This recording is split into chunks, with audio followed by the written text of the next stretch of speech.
All right, so like I said, the internet's been buzzing. Yeah. Terrence Crawford went off on Danny Garcia and Keith Thurman. I don't know if you saw Yeah, that. I seen that on Twitter. And I then the politics with him not being able to get fights from PBC fighters, and just, now that he's the man, them dudes ain't never going to get a fight.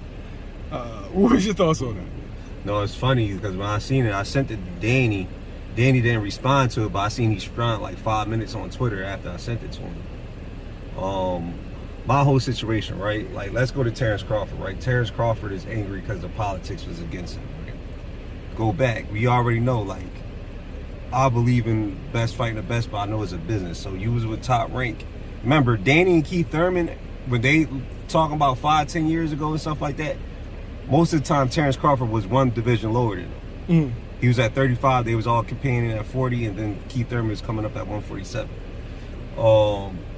Then, what was it, after 140, I was looking at Terrence Crawford crazy for doing this, but you remember he re-signed with Top Rank.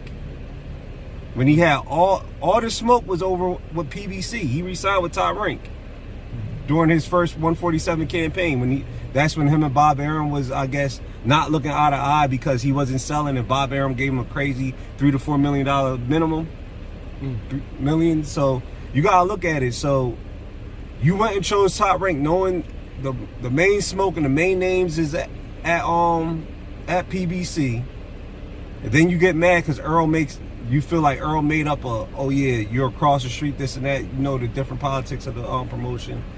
And then so you signed with Top Rank. Danny, Keith Thurman, Earl Spence, Sean Porter, and them at the time is over at PBC. So that's when you get the Americans and Cal Brooks and people looking at you as you ain't fighting nobody, because at the end of the day, you're not really fighting nobody. You was luckily at the time you put yourself in a position where Sean Porter is one, and Sean Porter looked like this is probably my last shot at a title at the time. So he fought you. So you put your position then, but at the time, the politics was against you at that division.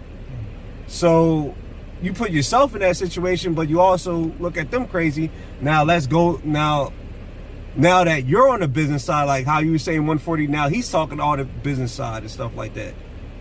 My whole point is now, Jaron Ennis, you're doing the same thing that they did to you when it comes to talking business.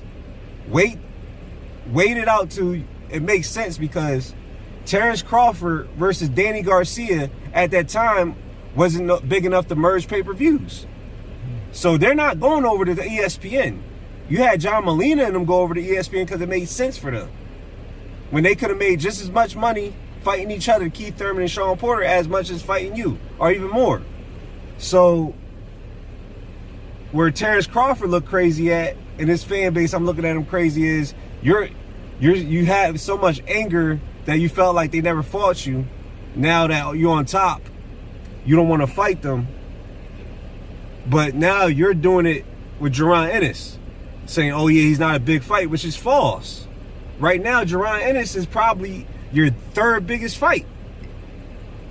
You got Canelo, possibly. Canelo's couple weight classes. So if you can make that, you make that.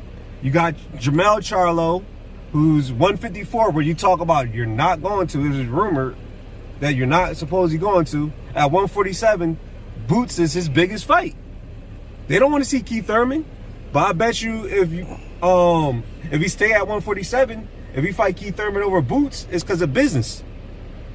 Is less of a risk for probably near as much money, because Charlemagne, like we said, Joe Rogan, everybody's pushing for Boots, and you can tell he's getting tired of hearing about Boots, because he's looking at it like, I did too much, but I needed to do too much risks.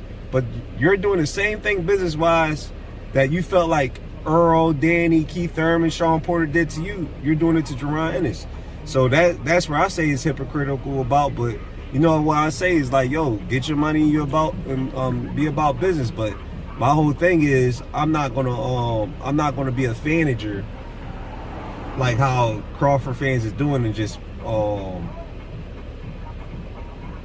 trying to exit out Boots. Like, no, that's right now at 147, that's your biggest fight, and you can't avoid it. So that's how I look at it.